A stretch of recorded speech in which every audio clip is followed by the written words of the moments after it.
Start. इस मामले में प्रत्युत्तरदाता संख्या 2 परिवादी निसार उल्ला रात 9:31 बजे कोतवाल जिला गोरखपुर में एक परिवाद दर्ज कराया कि उसने अपनी पुत्री रुशदा निसार का विवाह मिर्जा इस्माइल बेग अमीर पुत्र जकी उल्ला निवासी मुफ्तीपुर गोरखपुर के साथ दिनांक 25/12/2015 को किया था। विवाह के पश्चात अभियुक्तगण मिर्जा इस्माइल बेग आमिर मिर्जा इकबाल गोलू हिफजा चिंकी और सामी ने मिलकर उसके पुत्री से एक 4 पहिया गाड़ी और 10 लाख रुपए दहेज की मांग करते हुए उसे प्रताड़ित करने लगे और मारने पीटने लगे तथा जान से मार देने की धमकी देने लगे। इस बीच किसी तरह व्यवस्था करके परिवादी ने 2,70,000 रुपए अभियुक्त गण को दिया, किंतु उपर्युक्त सभी लोगों ने मिलकर दिनांक 24/7/2018 को उसके पुत्री के गले में रस्सी का फंदा डालकर उसे मार डाला।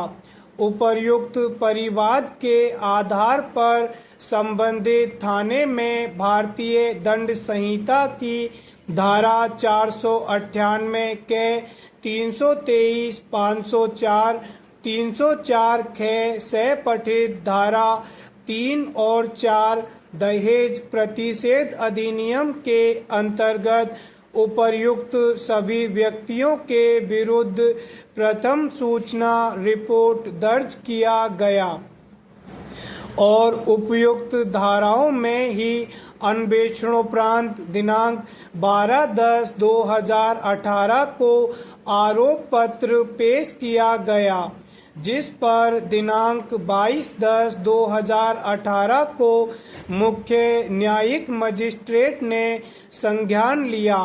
अपीलार्थी जो मृतका का देवर है, ICICI बैंक में सर्विस करता है और अपनी मां के साथ घर से 40 किलोमीटर दूर रहता है, ने मुख्य न्यायिक मजिस्ट्रेट के आदेश दिनांक 22/10/2018 को निरस्त करने के लिए इलाहाबाद उच्च न्यायालय के समक्ष दंड प्रक्रिया संहिता 1973 की धारा 482 के अंतर्गत एक आवेदन प्रस्तुत किया, जिसे न्यायालय ने आक्षेपित आदेश दिनांक 10/12/2018 के द्वारा निरस्त कर दिया। अतः अपीलार्थी ने यह अपील उच्चतम न्यायालय में प्रस्तुत किया। पैरा, जब अपीलार्थी ने आरोप पत्र को निरस्त करने के लिए दंड प्रक्रिया संहिता की धारा 482 के अंतर्गत प्रस्तुत आवेदन का उच्च न्यायालय से निस्तारण किया, तब उच्च न्यायालय ने आक्षेपित आदेश के द्वारा अपीलार्थी को निर्देश दिया कि वह अवर न्यायालय के समक्ष आत्मसमर्पण करे और जमानत के लिए आवेदन करे, जिस पर अवर न्यायालय विधि के अनुसार निर्णय ले। अपीलार्थी गण मृतका के क्रम से देवर और सास हैं। परिवाद में अपीलार्थी गण की आरोपित अपराध में संलिप्तता का कोई कथन नहीं है। प्रथम अपीलार्थी का मामला है कि वह गोरखपुर से 40 किलोमीटर दूर खलीलाबाद स्थित ICICI के शाखा में कैशियर है और उसकी मां भी उसके साथ रहती है। शाखा प्रबंधक का यह प्रमाणन अभिलेख पर है कि घटना के दिन प्रातः 9:49 से सायं 6:25 बजे तक वह ऑफिस में था, जबकि घटना प्रातः 8 बजे की है।